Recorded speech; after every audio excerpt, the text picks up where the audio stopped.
ஆய் கரூரில் நடந்த ஒரு துயரச் சம்பவத்திற்கு தாவேகா கட்சித் தலைவராகிய நடிகர் விஜய் அவர்கள் ஒரு பார்க்க போன கூட்டம் இது மாதிரி நடந்திருக்கு. ஒரு துன்பமான நிகழ்ச்சி தான்.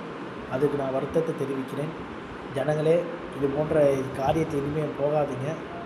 இனிமேல் நீங்கள் போகணுன்னா டிவியில் பார்த்துட்டு போங்க. உங்கள் உயிரை பலி கொடுத்து ஒரு கூட்டத்துக்கு போகணுமான்னு யோசனை பண்ணுங்கள். அது எந்த கோடீஸ்வரன் வந்தாலும்.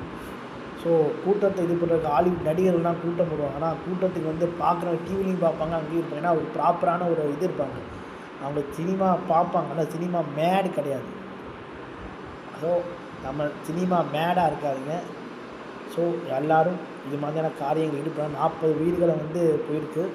ஸோ விஜய் அவர்களை கைது செய்யணும், அது செய்யணும், இது செய்யணும்னு சில பேர் பேசுகிறாங்க. விஜய் அவர்கள் நஷ்டீடாக 1 கோடி கொடுப்பார், 1 கோடி கொடுப்பாருன்னு எல்லோரும் சொல்கிறீங்க. தயவு செஞ்சு 1 கோடி கொடுத்தாலும் அந்த உயிரை வாங்க முடியாது. ரசிகர்களாக இருங்க. தயவு செஞ்சு ரசிகர்களை வந்து சுயநலத்துக்காக அரசியல்வாதியாக இருக்காதீங்க சொல்லி வீடியோ முடிச்சுக்கிறேன்.